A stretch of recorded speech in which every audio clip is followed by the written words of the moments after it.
Que Deus nos abençoe. Trouxe aqui para essa oportunidade dois textos para a gente usar, não diga, para a gente usar como ponto de partida para as nossas reflexões.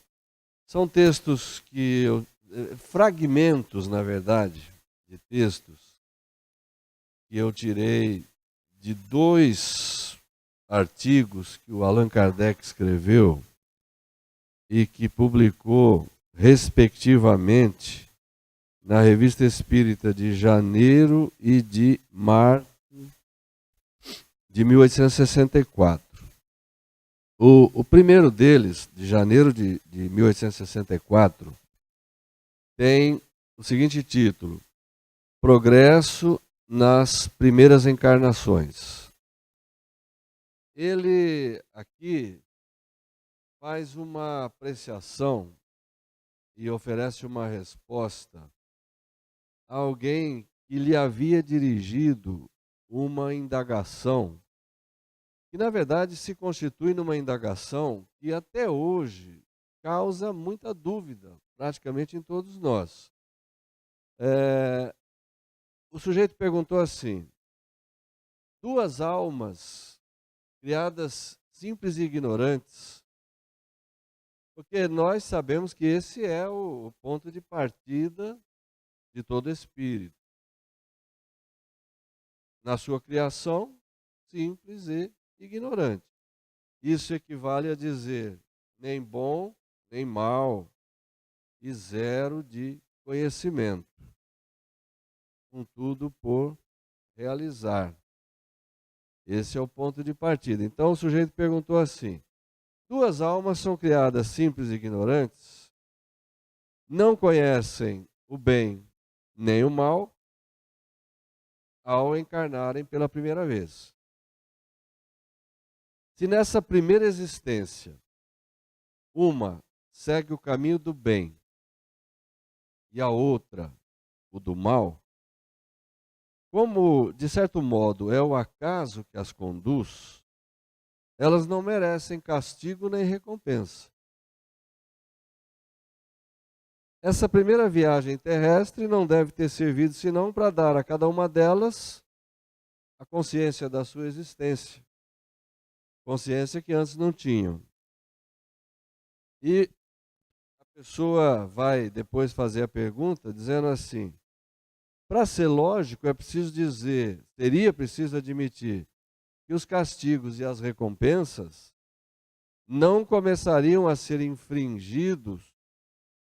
Aqui, isso aqui é um erro de português que eu, na verdade, não corrigi na hora que eu fiz. Não é isso. Os castigos e as recompensas não começam a ser aplicados ou concedidas as recompensas, os castigos aplicados, as recompensas concedidas, senão a partir da segunda encarnação, quando os espíritos já sabem distinguir o bem do mal. Experiência que lhes faltava quando da criação, mas que adquiriram por meio da primeira encarnação. E aí ele pergunta: tal opinião tem fundamento? Como nós vimos, é uma besteira completa. Só tem bobagem nisso que foi falado aqui. Mas vamos ver o que o Kardec respondeu para essa pessoa. Ignoramos por inteiro, ignoramos absolutamente em que condições se passam as primeiras encarnações do ser humano, da alma. Porque esse é um dos princípios das coisas que estão nos segredos de Deus. Exatamente, nós não conhecemos a questão das origens, principalmente a origem do espírito. Apenas sabemos, diz o Kardec, que as almas são criadas simples e ignorantes. Tendo todas, assim, o mesmo ponto de partida. Isso é óbvio, por um rigoroso critério de justiça, tem que ser assim.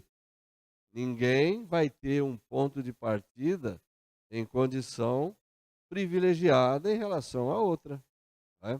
Todas invariavelmente, rigorosamente, mesmo ponto de partida. Muito bem. O que sabemos é que o livre-arbítrio só se desenvolve pouco a pouco. E após numerosas evoluções na vida corpórea. Não é, pois, nem após a primeira, nem após a segunda encarnação, que a alma tem consciência bastante nítida de si mesma para ser responsável por seus atos.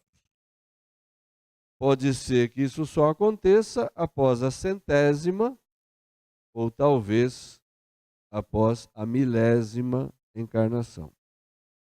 Essa foi a resposta que o Kardec deu. Eu só quero colocar aqui uma demonstração visual para a gente tecer algumas considerações. Aqui é o ponto de partida, estaca zero. Então, pelo que o sujeito falou, primeira encarnação. O sujeito caminha para o bem, o outro para o mal. E aí ele faz a consideração supostamente sábia. Essas diretrizes são tomadas como que ao acaso, porque ele ainda não tem condição de saber, de distinguir. É claro que não tem, mas o acaso não tem nenhuma participação nisso. Como Kardec vai dizer, a alma vai passar por centenas, ele fala dezenas, centenas ou talvez milhares de encarnações até alcançar um ponto, um momento, amadurecendo que foi ao longo de todo esse período, que pode transcorrer através de milhares e milhares de anos, ou até milhões, ele vai chegar a um ponto em que, como consequência desse amadurecimento pelo qual a alma vai passando, ela vai alcançar finalmente uma condição de discernir o bem e o mal. Só então. E a partir daí lhe começa a ser imputada a responsabilidade. Antes não. Prevaleciam os instintos. Mais tarde os instintos inteligentes. Mas ainda não é uma compreensão sobre a qual caiba a imputação da responsabilidade. A partir do instante em que a alma comece a distinguir, a conseguir discernir o bem e o mal, consequentemente capacitando-se a fazer escolhas com consciência, com conhecimento de causa, só a partir daí é que ela vai optar por um lado ou por outro e vai tomar o seu direcionamento da melhor maneira que lhe aprouver. E a partir daí, só então é que começa a pesar sobre ela a responsabilidade. Então, tudo isso que foi dito anteriormente aqui, essa primeira viagem não deve ter servido senão para dar a cada uma a consciência. Não é na primeira, nem na segunda, nem na terceira. Como diz o Kardec, é uma questão de muito tempo. Muito tempo. Né? Uma vez me perguntaram, num outro centro espírita, o que é que levava dois espíritos, criados ambos simples e ignorantes, um deles, a primeira reação é abraçar a árvore, e o outro é dar um chute na árvore. Ora, isso não tem o menor cabimento. É a mesma coisa que você perguntar o que é que leva um gato a fazer xixi no tronco da árvore e o outro a não fazer.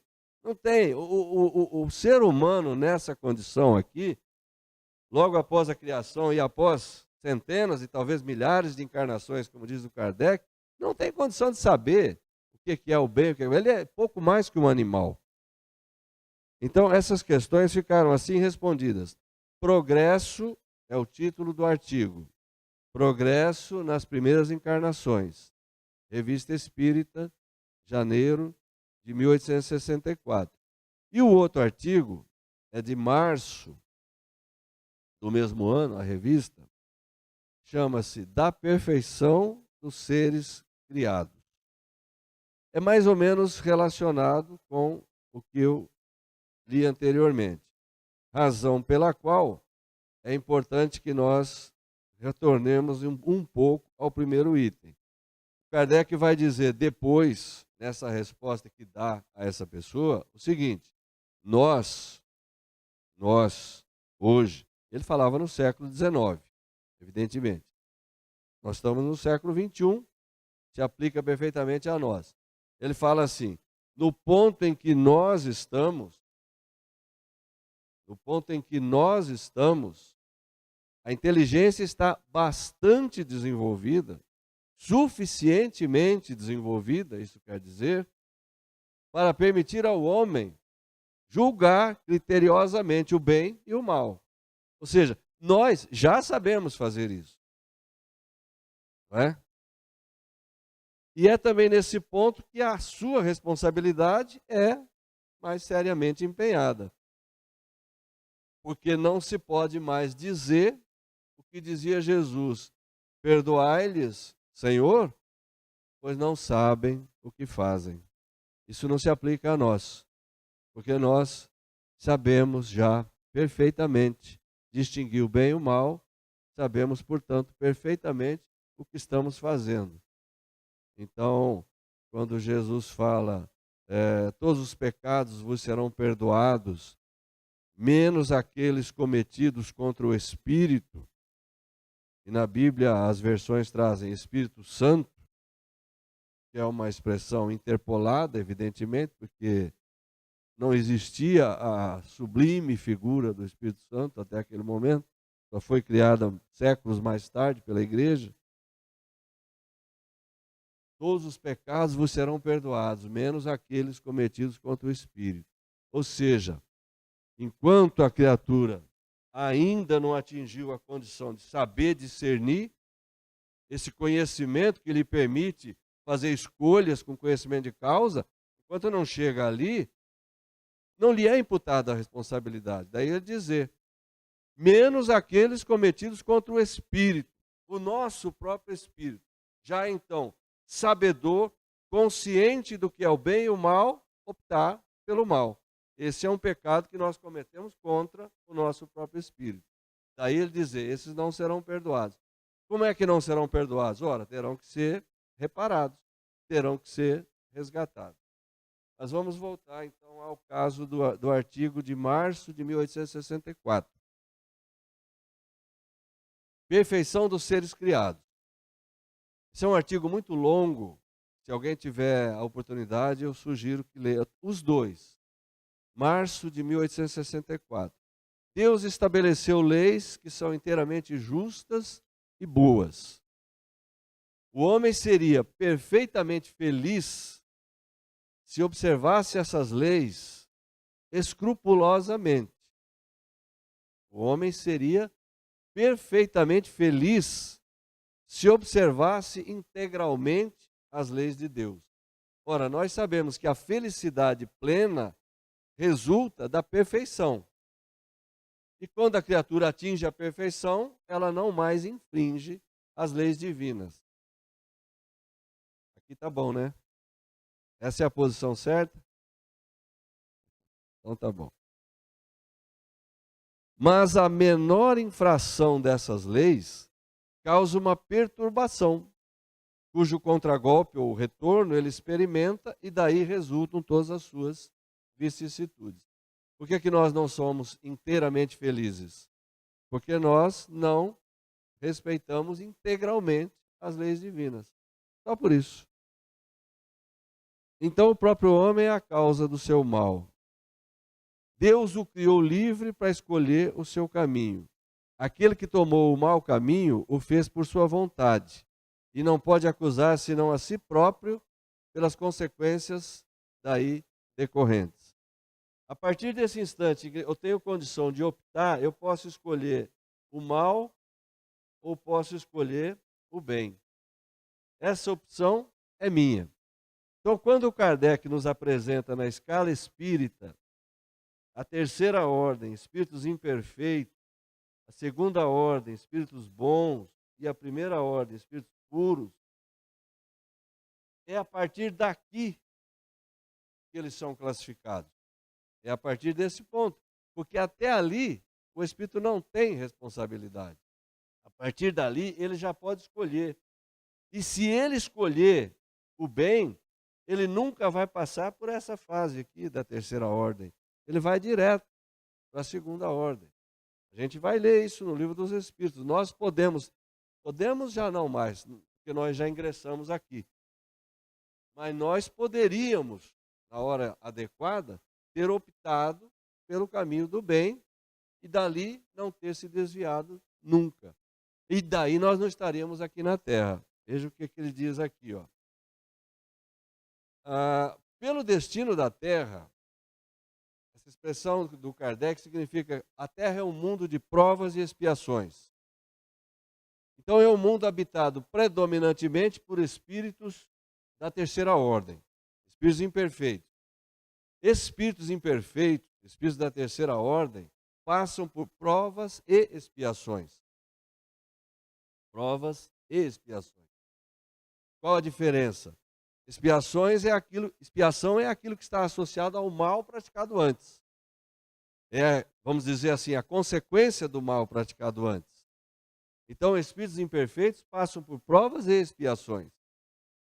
Os bons, só provas, porque eles ainda não são puros ou perfeitos. São provas apenas. Expiações não mais, porque eles já não fazem o mal. Então, o que ele fala aqui é o seguinte: por a Terra ser um mundo de provas e expiações, só vemos os espíritos dessa categoria, ou seja, espíritos imperfeitos. Vemos espíritos praticando o mal, vemos pessoas praticando o mal. E aí ele continua dizendo o seguinte: isso fez com que nós acreditássemos na necessidade do mal. E é uma coisa tão complicada essa de se entender, que no começo da semana eu estive falando sobre essa questão da escala espírita, falando sobre Jesus, na condição de espírito puro e tudo mais, e alguém questionou essa proposta aqui. Mas se ele vem à Terra, tem um corpo carnal, ele necessariamente vai passar pelas tentações, pelas fraquezas que o corpo impõe a todos nós. Ora, mas então nós não lemos o que o Kardec escreveu. Então nós não prestamos atenção ou nós não concordamos com o que o Kardec escreveu. Espíritos puros, espíritos perfeitos, aqueles que já passaram por todos os degraus da escala espírita, que se despojaram de todas as impurezas da matéria, que realizaram todas as perfeições que a criatura pode realizar, que já alcançaram essa condição máxima de desenvolvimento, não estão mais sujeitos a provas nem expiações e têm como característica básica uma coisa só: felicidade inalterável. E quando encarnados, dominam a matéria de maneira absoluta. A matéria não lhes impõe nenhuma fraqueza, nenhuma tentação. Daí, fácil é nós concluirmos, por exemplo, que determinadas passagens dos evangelhos são figuras, são símbolos, são alegorias, parábolas, como, por exemplo, as tentações de Jesus, narradas no evangelho atribuído a Mateus. Aquilo não passa de parábola, para mostrar a fraqueza do homem. Seria absurdo nós aceitarmos aquilo como um fato. Nos evangelhos, aquilo está narrado como tendo sido um fato, como tendo acontecido realmente. Mas, na verdade, aquilo nunca aconteceu. O próprio Kardec interrogou o Espírito João, evangelista, a esse respeito, colocou no livro A Gênese. E o João diz lá claramente: isso é uma parábola. Jesus nunca esteve sujeito a tentações. Não era próprio de um espírito dessa natureza. Então, o que o Kardec vai nos dizer aqui é isso. Como nós aqui só vemos isso, nós acreditamos que o mal fosse necessário, que fosse impossível alguém seguir o caminho do bem, sem haver se desviado para o mal. Porque para nós isso não é uma realidade possível. Nós achamos que não. Temos que passar. Kardec perguntou aos espíritos: é necessário passar? É preciso passar obrigatoriamente pela fieira do mal nessa trajetória de evolução? Pergunta 120, aqui do Livro dos Espíritos. Não, nós não precisávamos passar pela fieira do mal, dizem os Espíritos, mas sim pela da ignorância, o que acontece até aqui. A partir desse instante, com capacidade de discernir, aí é a escolha nossa. Não era necessário enveredar por esse caminho. Mas nós provavelmente enveredamos, porque nós estamos aqui na Terra. E aqui é um mundo de provas e expiações, habitado predominantemente por espíritos da terceira ordem. Características básicas: predominância da matéria sobre o espírito, propensão para o mal. Propensão para o mal. Ora, por que é só daqui para frente? Porque Deus não criou espírito nenhum com propensão para o mal. Então, aqui na terceira ordem, não estão os espíritos recém-criados. Porque Deus os criou apenas simples e ignorantes, nem bons, nem maus. Se nós fôssemos considerar como o imperfeito da escala aquele espírito recém-criado, nós teríamos que admitir que Deus criou espíritos propensos ao mal. E não é isso que acontece, não é? Outra questãozinha rápida, para a gente passar para o tema da noite. Ele diz aqui, ó, se nós pudéssemos abraçar o conjunto dos mundos, e nós só estamos vendo essa realidade aqui, nós veríamos que os espíritos que ficaram no bom caminho percorrem as diversas fases de sua existência em condições completamente diversas e que, desde que o mal não é geral, o mal não poderia ser indispensável. Feitas essas considerações preliminares, vamos ao que eu havia proposto para essa noite. Buscai e achareis, que tem ligação com isso. Nós, provavelmente, num dado momento, fizemos escolhas erradas e estamos habitando um mundo de provas e expiações. Nós sabemos pela informação espírita que lá na frente, a meta é esta aqui: alcançar a condição suprema de desenvolvimento, aquele grau máximo de felicidade, de depuração espiritual. Condição de felicidade plena. Muito bem, mas e até lá? Nós não podemos ser felizes? Essa é uma questão que se impõe, que interessa de perto, interessa diretamente a todos nós, com toda certeza. Claro que sim. E isso Kardec tratou de estudar junto aos espíritos, só recordando aqui, naturalmente todo mundo já leu isso, a partir da questão 920 em diante, ele vai estudar com os espíritos isso. Dizer, olha, pode o homem gozar de uma felicidade plena aqui na Terra? E a resposta que ele tem é aquela que nós todos conhecemos. Plena não. Plena é lá na frente. Mas cada um pode abrandar os seus males e ser tão feliz quanto se pode ser num mundo grosseiro como este aqui. E depois ainda ele vai perguntar, um pouquinho adiante, enquanto a gente caminha, enquanto a gente espera, vai nessa direção, cada um não pode assegurar para si uma dose de felicidade? Claro que sim. E os Espíritos dirão, é claro que sim. O homem é o artífice da sua felicidade ou da sua infelicidade neste mundo. Quanto maior for o grau de aderência às leis divinas, mais o homem será feliz, como nós vimos aqui nesse texto. Se nós praticássemos a lei divina inteiramente, integralmente, nós seríamos inteiramente felizes. Mas quem é que faz isso? Daqui para cima, essa turma já consegue fazer quase isso. Esses aqui fazem. É a nossa meta. Podemos ser relativamente felizes? Podemos. Daí, quando Cristo fala, pedi e obtereis, buscai e achareis, batei e se vos abrirá. Transfere, portanto, para nós a responsabilidade de construirmos esse futuro. Ora, segundo o Espiritismo, alcançar essa condição suprema de desenvolvimento não é uma decisão nossa.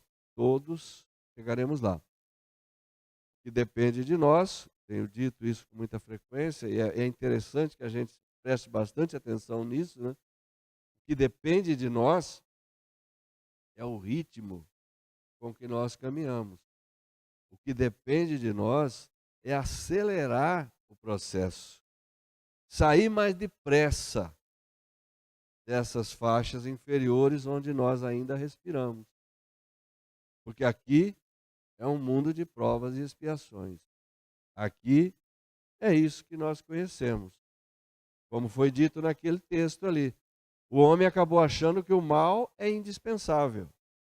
Mas é porque o homem só conhece essa realidade. O homem terreno só conhece esta realidade. Mas não é assim. Como está dito ali, se nós pudéssemos abraçar todos os demais mundos, se nós pudéssemos conhecer a realidade daquilo que se passa em mundos melhores, nós não pensaríamos assim. Nós chegaríamos à conclusão de que o mal não é indispensável. O mal não é uma criação de Deus. O mal é problema nosso. Cabe a nós extirpar o mal. Está nas nossas mãos construir o bem. E dessa forma, mais rapidamente, nos desprendermos dessas faixas de sofrimento. Pedi e obtereis. Por quê? Porque nós somos frágeis. Nós precisamos de ajuda. Nós precisamos de forças. Nós precisamos de encorajamento, de orientação, de inspiração boa. E isso nós podemos conseguir dos bons espíritos. Por que meio? Através da prece. Cada um de nós tem à sua disposição um espírito de uma ordem superior. No nosso caso aqui, um espírito da segunda ordem, que é o chamado anjo guardião, também conhecido como espírito protetor. Esse vai sempre nos auxiliar, sempre que nós desejarmos, porque ele vai estar cuidando de nós. Ele não precisa estar aqui ao nosso lado, ele pode fazer isso de onde ele estiver, a milhões de quilômetros de distância, não tem nenhum problema para ele isso. Mas como é que nós podemos contar com essa ajuda? A prece, pedir a ele, evocá-lo, chamá-lo, fazer o esforço necessário para atender os conselhos que ele eventualmente der. Prece é fundamental. Daí nós encontraremos a força, a inspiração, a coragem, a resistência, a resignação, a paciência. Prece é fundamental. Mas ele disse em seguida, buscai e achareis. Transferiu também, de uma certa forma, uma grande dose de responsabilidade sobre nós próprios. Como a dizer assim, muitas das coisas os espíritos não vão fazer, vocês é que precisarão fazer. Cabe a iniciativa de cada um de nós. Buscai e achareis. Aí o Kardec, no capítulo 25 do Evangelho segundo o Espiritismo, coloca esse título, esse tema, e começa a discuti-lo logo no início, dizendo que essa recomendação do Cristo se assemelha a uma outra. Ajuda-te que o céu te ajudará. E em seguida vai dizer assim, trocando isso em miúdos, trata-se da lei do trabalho. O trabalho, não só o trabalho material, o trabalho profissional remunerado, mas o trabalho em si, principalmente o trabalho da alma, no sentido de vencer-se a si mesma, no sentido de se melhorar, no sentido de superar as suas próprias limitações, suas próprias fraquezas, vencer os seus desejos que não sejam adequados, não é? Buscai e achar, ajuda-te que o céu te ajudará. Ou seja, é uma tarefa que nos é dada, a lei do trabalho. E ele vai dizer, em consequência disso, a lei do progresso, já que o progresso é uma decorrência natural do trabalho. Isso é uma lei natural, uma lei que vem regendo os destinos da humanidade ao longo de todos os tempos. Progresso sempre foi e sempre será resultante de trabalho. Sem trabalho, dificilmente nós vamos encontrar progresso, sucesso, a não ser no dicionário. Vem antes, né? Sucesso, progresso vem antes de trabalho, mas só no dicionário. E aí ele vai dizer assim, por isso que Deus não isentou o homem do trabalho. Por isso que o homem, o espírito, foi criado simples e ignorante. Por isso que Deus colocou sobre cada um esse encargo. Deu a cada um a incumbência de realizar o seu próprio crescimento. Porque o Kardec discute isso nesse artigo aqui, da perfeição dos seres criados, com muita propriedade. Que alguém havia argumentado, Deus não podia ter criado todos os espíritos perfeitos já, sem precisar passar por sofrimento, já felizes, plenamente felizes? Essa é uma questão que ele vai discutir aqui com muita profundidade. E nós não vamos agora entrar nessa questão. Mas é uma reflexão que se impõe. É claro que podia. Deus pode tudo, se ele quisesse, mas ele entendeu que não. Ele entendeu que cada um devia realizar isso por si mesmo, graças aos seus esforços, para poder ter o mérito dessas realizações, para poder conhecer os esforços necessários para alcançar o sucesso e depois saber valorizar. Então, como Kardec comenta lá no início do capítulo 25, por isso Deus não isentou o homem do trabalho. Fez do trabalho uma lei. E é por isso também, diz ele, que os bons espíritos, nossos amigos, não vêm trazer as soluções prontas, as descobertas, as invenções, nada disso os espíritos vêm trazer aqui, poupando o homem do trabalho para conquistar isso. Porque é uma necessidade que se impõe. Que nós alcancemos esses resultados, esses sucessos, pelo nosso próprio esforço. E nós vamos descobrindo que quanto mais a gente trabalha, não lembro quem foi o célebre americano que falou isso, quanto mais eu trabalho, mais sorte eu tenho. E é uma grande verdade. Isso com respeito ao sucesso pessoal, profissional. Mas também cabe com relação ao sucesso espiritual. Quanto mais eu trabalho, mais feliz eu sou.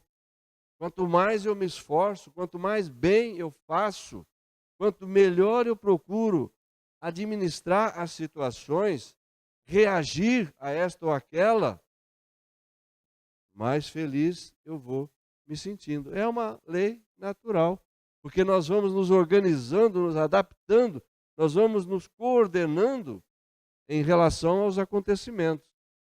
E vamos chegando a um ponto que os acontecimentos que antes nos abalariam de uma forma muito violenta, hoje já não conseguem fazê-lo mais, porque nós já conseguimos absorver com mais serenidade, com mais equilíbrio, à medida que vamos conhecendo as razões, as causas e os objetivos que Deus tem ao nos proporcionar todas essas experiências.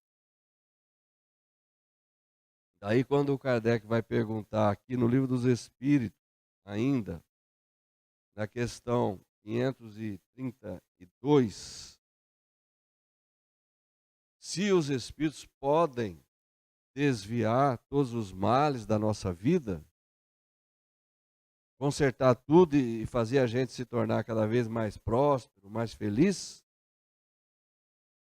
resolvendo todos os nossos problemas, Isso ele vai discutir, obviamente, no capítulo próprio, que é o da intervenção dos espíritos no mundo corporal. Com que intensidade? De que forma? Até que ponto poderiam eles, por mais que gostem de nós, por mais que queiram nos ver bem, até que ponto eles podem interferir?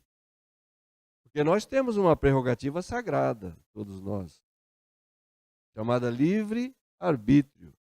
E com isso, espírito nenhum vai mexer. Espírito bom, bem entendido. Nenhum vai mexer. Ele vai sempre respeitar as nossas preferências. Então, o que vai acontecer?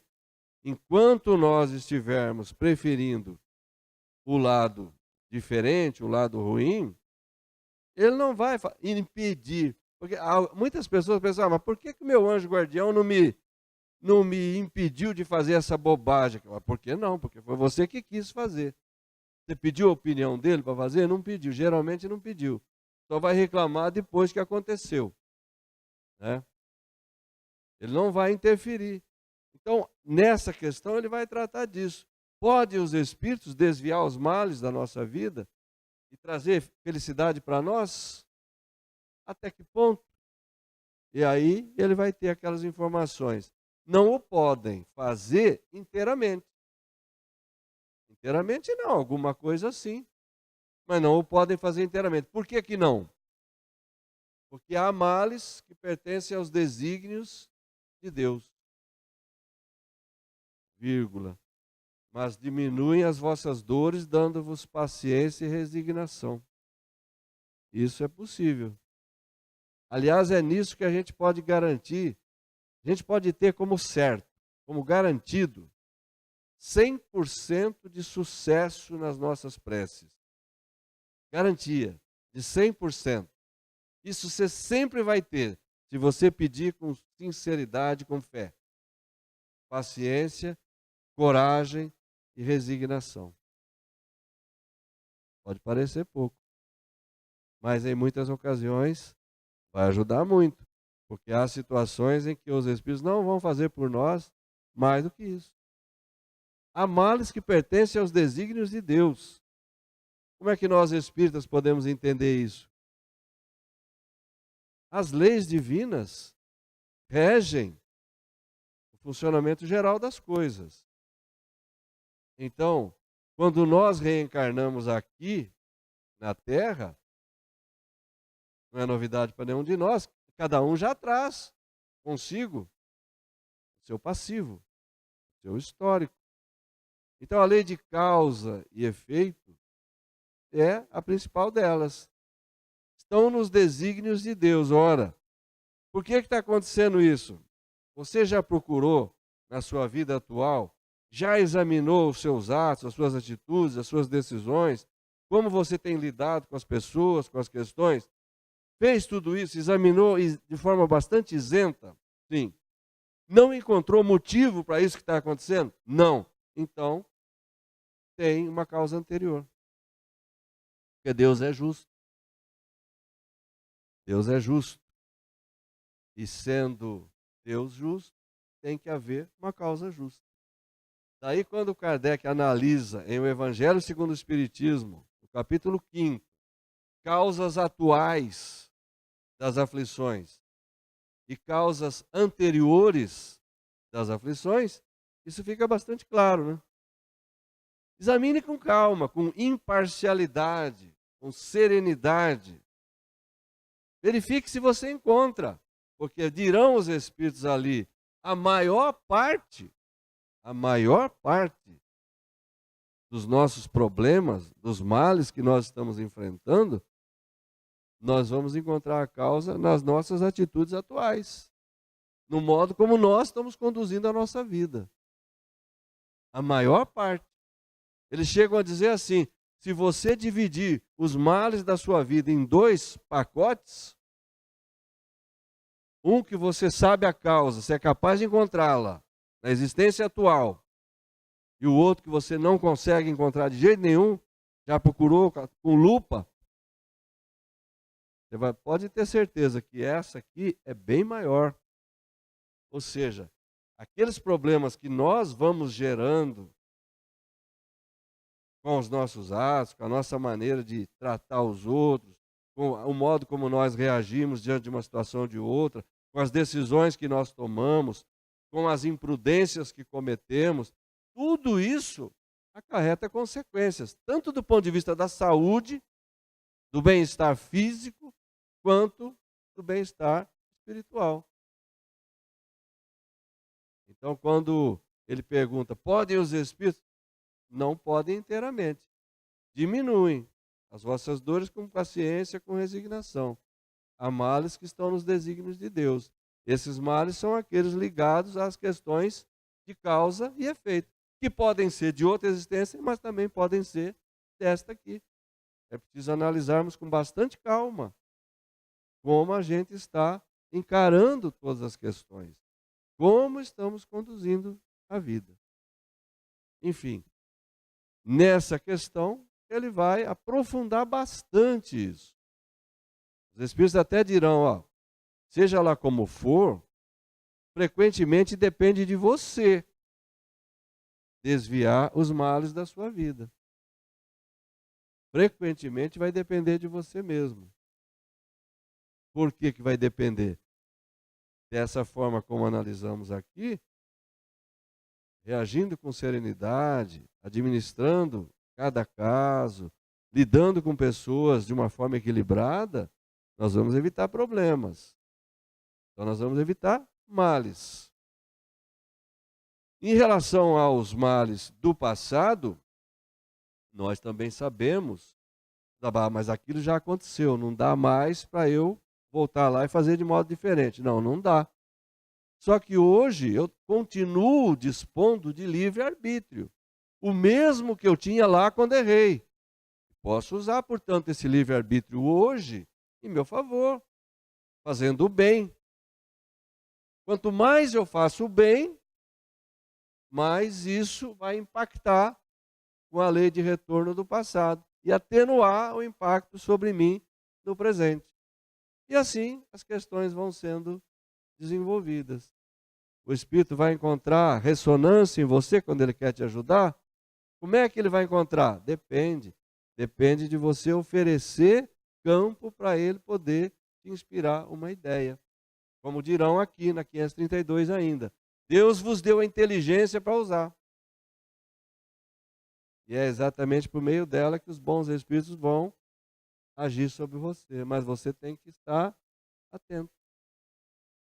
E eles só vão ajudar aquele que procura ajudar-se a si mesmo. Está lá no texto. Só vão ajudar a quem se ajuda a si mesmo. E ainda vão dizer, completando o seguinte, esse é o verdadeiro sentido das palavras buscai e achareis. Ajuda-te que o céu te ajudará. E terminando eles vão dizer assim, e tem mais uma coisa para finalizar.